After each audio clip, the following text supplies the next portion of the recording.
कधीच नाही चुकणार तुमचे फेवरेट टीव्ही शोज झी5 सोबत, तेही एकदम फ्री। चौथ्या पेटीचं कोड लवकरात लवकर सुटायला हवं, बऱ्याच गोष्टी स्पष्ट होतील। पण ही चौथी पेटी आहे कुठे? विरोचकाच्या सिंहासनाखाली।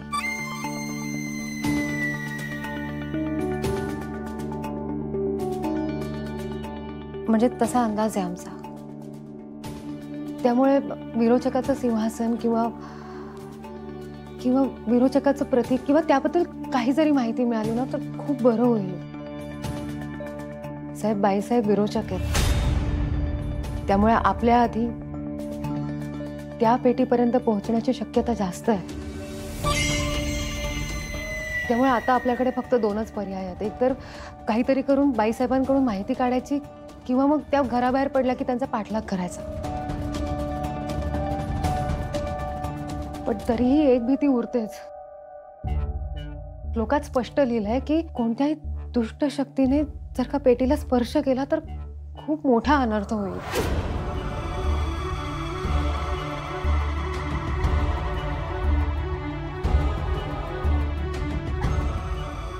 नेत्र, मला एक सांग, तुला जेव्हा संकेत येतात तेव्हा तुझ्या कंट्रोलमध्ये काहीच उरत नाही ना?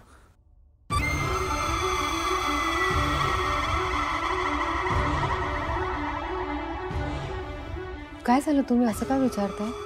तूच म्हणतेस ना नेत्रा की देवी आई तुझ्याकडून गोष्टी करवून घेते म्हणून।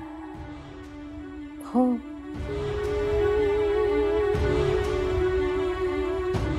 म्हणजे नेत्रा, देवी आई एक प्रकारची एनर्जी तुझ्या थ्रू चॅनलाइज करते। देवी ठरवते की तुला काय दिसणार आहे, देवी ठरवते की तू कशाबद्दल काय करणार आहेस ते।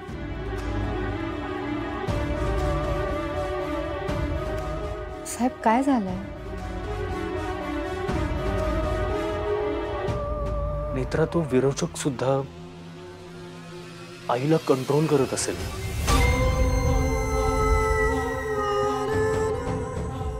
म्हणजे तो आईचा एक डिव्हाइस सारखा वापर करतोय, असं म्हटलं तरी चुकीचं नाही ठरणार।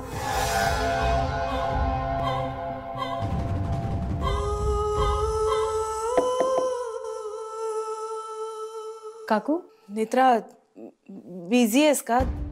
जरा बोलायचं होतं, येतेस का जरा? मी निघतोच आहे ऑफिसला।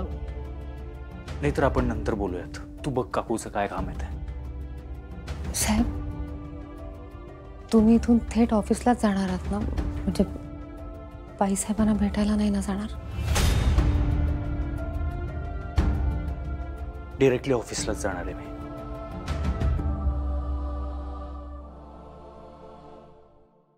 प्रॉमिस।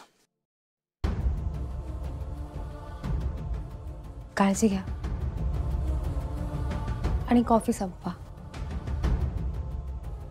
चला काकू।